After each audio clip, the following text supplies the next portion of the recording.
बिस्मिल्लाहिर्रहमानिर्रहीम। अस्सलाम वालेकुम। अल्लाह पाक से दुआ है कि आप सब बहन भाइयों को हमेशा खुश रखे, हर तकलीफ परेशानी से बचाए, आमीन। आज हम बना रहे हैं मछली का सालन।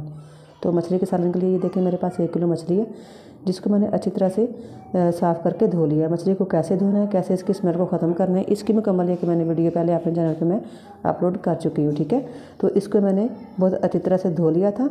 और ये देखें मेरे पास 2 दरमियाने साइज़ के आलू थे, जिनको मैंने काट लिया। ठीक है, और ये मेरे पास है मेथी दाना है मेरे पास। ठीक है, और मेरे पास सूखा धनिया, सौंफ, साबुत ये जो गोल लाल मिर्च होती है ना वो है, ज़ीरा और कलवंजी। इन सारे मसाले, जो सारे मसाले हैं, इनको हमने हल्का सा रोस्ट करके तवे के ऊपर हमने इनको भून लेना है। उसके बाद हमने इनको कूटना है। तो सबसे पहले हमें इनको तवे पे डाल लेते हैं। उसके बाद हमने जो दूसरे मसाले होंगे वो हमें चाहिए होंगे, वो भी मैं आपको बताती हूँ। ठीक है, तो हमने इनको हल्की आंच पे हमने इनको सेकना है। ठीक है, बहुत ज़्यादा तेज़ आंच पे नहीं। ये सौंफ चली गई, तेज़ आंच पे नहीं इनको सेकेंगे क्योंकि ये जले ना। इससे ये आसानी होगी कि ये जल्दी से पिस भी जाएंगे। तो इसको हल्का सा सेक लेते हैं। इसमें हमने कलवंजी भी डाली थी, जो कि मैं डालना भूल गई, तो अब मैंने इसमें डाल दिया कलवंजी। और अब इन सारी चीज़ों को हम हल्का सा सेक लगवा लेते हैं। जी, तो मसालों में से हल्की सी खुशबू आने लग गई है। अब हम इनको मोटा मोटा कूट लेते हैं। ये तो मसालों को देखें मैंने कूट लिया। ठीक है, भुने हुए मसालों को। अब मेरे पास दूसरे मसाले क्या हैं, ये देखिए मेरे पास नमक, हल्दी, पिसा गरम मसाला, थोड़ा सा दही है, और ये प्याज है जिसको मैंने इस तरह से मोटा मोटा कूट लिया है मैंने, और अदरक लहसुन का पेस्ट है। तो सबसे पहले मैंने क्या करना है, यही मसाला मैंने रखना है। ठीक है, और इसमें मैं डाल देती हूँ हल्दी। अगर आपकी फ़िश को पहले से नमक नहीं लगा हुआ तो आप इसमें नमक भी डाल दें, लेकिन फ़िश को पहले से नमक लगा हुआ था तो मैं अभी फ़िश को नमक नहीं लगाऊंगी। ठीक है, मैं मसाले में थोड़ा सा नमक डालूंगी।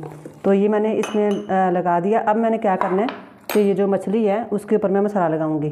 रख दिया है प्लेट में, और ये जो मसाला मैंने भून के कूटा था ना, उसमें से आधा मसाला जो है हम मछली के ऊपर अच्छी तरह से लगा के छोड़ देते हैं। और मछली का जो दूसरा मसाला हमने ग्रेवी तैयार करनी है वो तैयार करने लग जाते हैं। ये देखें, इसको अच्छी तरह से लगा के तो रख देते हैं। देखिए माशाल्लाह से मछली का मसाला मैंने लगा के रखा हुआ था। तो अब मैंने क्या करना है कि मैंने थोड़ा सा पैन में घी डाल दिया है। बिस्मिल्लाह, आप ऑयल ले लें, घी ले लें। ठीक है, और इसमें हम जो फ़िश के पीसीज हैं उनको रख के पका लेते हैं, ताकि इनका कच्चापन जो है अच्छी तरह से दूर हो जाए। 4 मिनट के बाद हम फ़िश की साइड्स को चेंज कर देते हैं, ताकि दूसरी साइड भी अच्छी तरह से पक जाए। मछली की दोनों साइडें जो है ना वो अच्छी तरह से पक गई हैं। तो अब हम इनको निकाल लेते हैं।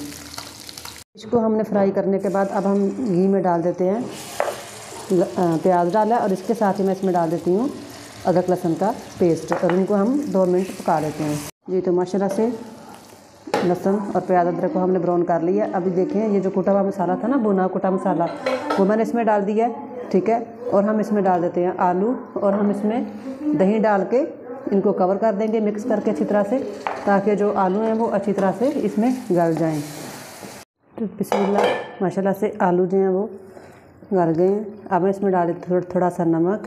ठीक है, क्योंकि मछली को पहले ही नमक लगा था, तो इसलिए मैंने ग्रेवी के हिसाब से ही नमक डाला है।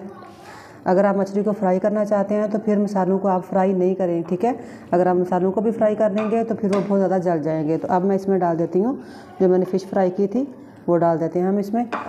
मछली को भी इसमें डाल के हम दोबारा से थोड़ा सा पानी डालेंगे। ठीक है, जितनी आपको ग्रेवी चाहिए उतनी आप इसमें पानी डाल लें। तो इसको दोबारा से हम कवर कर देंगे 10 मिनट के लिए। थोड़ा सा हम इसमें डाल देते हैं पिसा हुआ गरम मसाला। ठीक है, तो इन सारी चीज़ों को हम मिक्स करते हैं और इनको कवर कर देते हैं 10 मिनट के लिए। जी, तो माशाल्लाह से फ़िश हमारी हो गई है रेडी। तो आपको अगर वीडियो पसंद हुई तो उसको लाइक कर दें और चैनल को सब्सक्राइब कर दें। इसके ऊपर हम डाल देते हैं थोड़ा सा धनिया। इसका चीज़ का ख्याल रहे कि फ़िश को जब आपने हिलाना हो तो उसको इस तरह से हमने हिलाना है, उसको हमने चम्मच नहीं लगाना। अगर हम चम्मच लगाएंगे तो फ़िश के जो पीस हैं वो टूट जाएंगे। ठीक है, तो ये देखें माशाल्लाह से आलू भी अच्छी तरह से गल गए हैं और फ़िश भी बहुत अच्छी तरह से गल गई है। तो इस तरह से फ़िश बनाएं, और जो मसाला मैंने फ़िश का तैयार किया इस तरह से आपने सारे मसालों को हल्का हल्का भून लेना। तो इंशाल्लाह ताला इसकी फ़िश की बहुत अच्छी खुशबू आ रही है। तो वीडियो को लाइक करें और चैनल को प्लीज़ सब्सक्राइब करें। अगली वीडियो तक के लिए अल्लाह हाफिज़।